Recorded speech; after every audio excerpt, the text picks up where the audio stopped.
Hello. Today I wanted to go over my first thoughts on Fedora 15 Lovelock and GNOME Shell, otherwise known as GNOME 3. Or I'm sorry, GNOME 3 with the GNOME Shell over the top. Anyway, you're probably wondering why I'm not running this as a live, actually showing things to you as I do them. The reason is because the software that I use, gtk-recordmydesktop, has frozen, and as such I decided to restart the system. And I decided that, I'd best not do that. Anyway, so my initial thoughts on Fedora 15, and especially GNOME 3, are I like it. And let me show you why I like it. This little feature up here, the little circle with the guy in it, that is your universal accessibility settings. You click there, and you click the switch to turn zoom on, and boom, I could see it perfectly. There was no issue whatsoever. The desktop here looks pretty empty though, doesn't it? So, what do you do to get to stuff? Well, as you can see, there's an activities item up here in the left-hand corner. If I click that, then you get two different options here. You get your window and your application tabs. Your window tab will show you all open windows in a particular desktop, and as you can see over here, you've got your desktops and you can move them around, but the nice thing is that it's automatic. So if there's only one desktop, it will automatically move material up to the desktop that should be in focus. So over here on the left, you've got a launcher panel similar to Unity. The difference is, from an accessibility standpoint, Unity's launcher does not magnify. This one does, and I must say it does a really, really good job. So that's essentially what your activities menu is all about. You can also move these windows around. You could take a window. I could take this window here, for example. I could take Firefox, drag it into this open desktop, and it would automatically populate itself there. So it's a really nice way to keep things organized, and also things have become a lot easier to work with. And keep this screenshot in mind. We're going to go into the Applications tab now. This is all the stuff that comes with it. You got Cheese, the webcam utility. You have things like an audio CD extractor. You've got an archive manager. Instead of the Synaptic Package Manager, it simply says Add Remove Software. So things are actually a lot easier to work with. Now, let's say you know what you're looking for and you don't want to have to scroll through all of this, which incidentally you can filter it. The applications up here are grouped into accessories, games, graphics, etc. If you see up here it says type to search, you can just start typing, and for example, if I just type in the word add, it singles out add remove programs or add remove software, and that's all you see right there. As far as the package manager, it's rather interesting. The packages are sorted by their name, but the name is not what necessarily stands out. What stands out is their description. And I like that because what they're trying, if you take a look, in fact, here, I'll show you. Right now we're on Distro Watch. Let me go to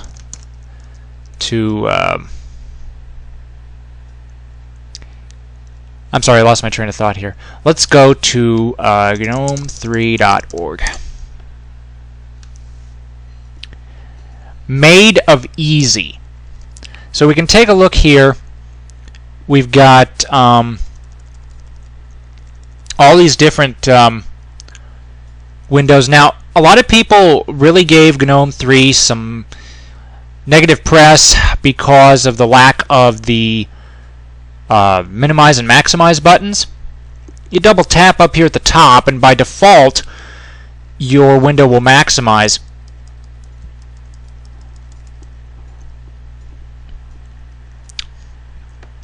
you can control various aspects of your experience from a single place, and that would be down here in the notifications tray. The beautiful part that I like is I can be in Firefox and answer to chats without having to be in the chat window itself. Unfortunately, there's a bug, and that bug has to do with the magnifier built into GNOME Shell. The bug is, whenever a notification comes in, the screen will turn a bright shade of blue and cover everything else up, and not give you access back to your desktop until you've acknowledged the notification, either by responding to a message, moving your mouse away. It's different for every notification, but it's annoying as heck.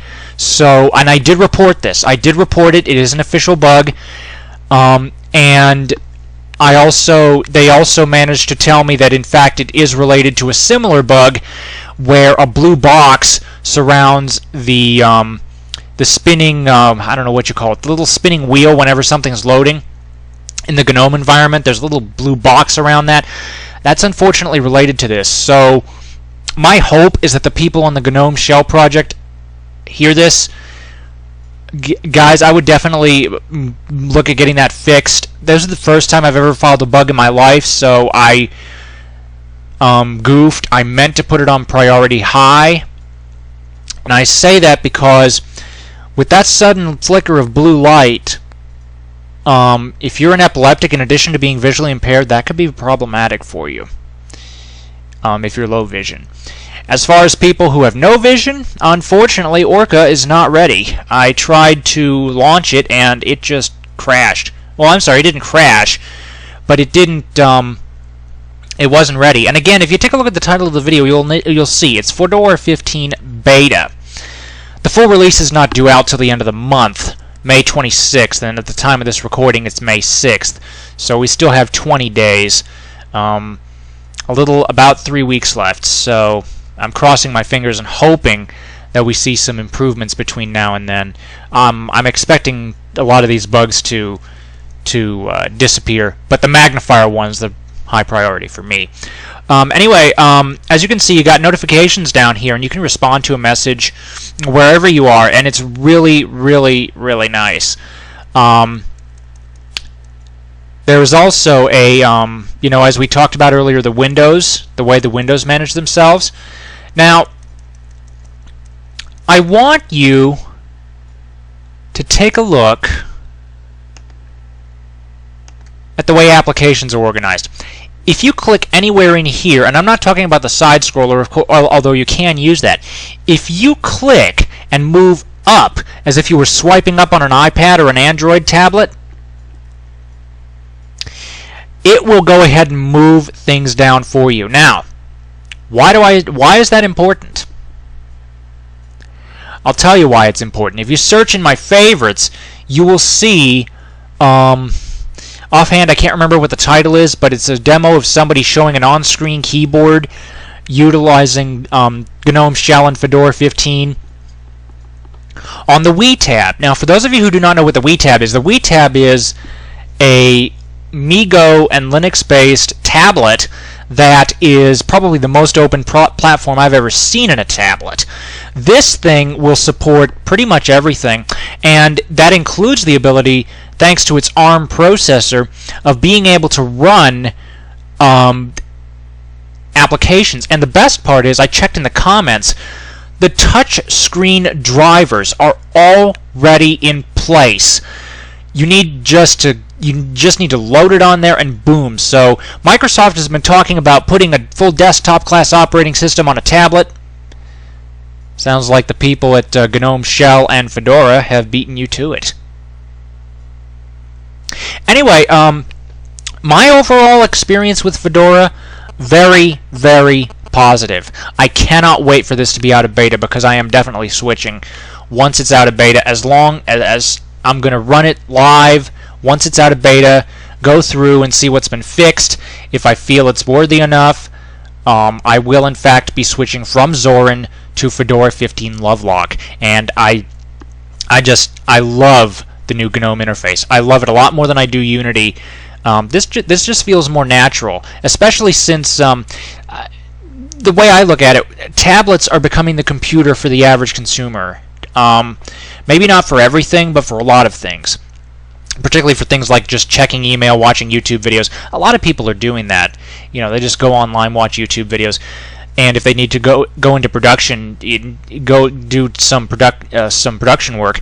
The Wii Tab does have a USB port. You can hook up a keyboard and use it that way. You could load full-blown OpenOffice on there, but the point is that I honestly think that we're moving in that direction, and Fedora is, I guess, from what I could see, anything with GNOME 3, this is just me. This is just my opinion. But the way I look at it is it's a desktop class operating system on a mobile environment, the real thing, because it's been designed, you know, from what I could tell, it looks to me like it's been designed for both. Anyway, thank you for watching. Comments are welcome, and have a nice day. As soon as I figure out where my stop button is. There we go. See ya.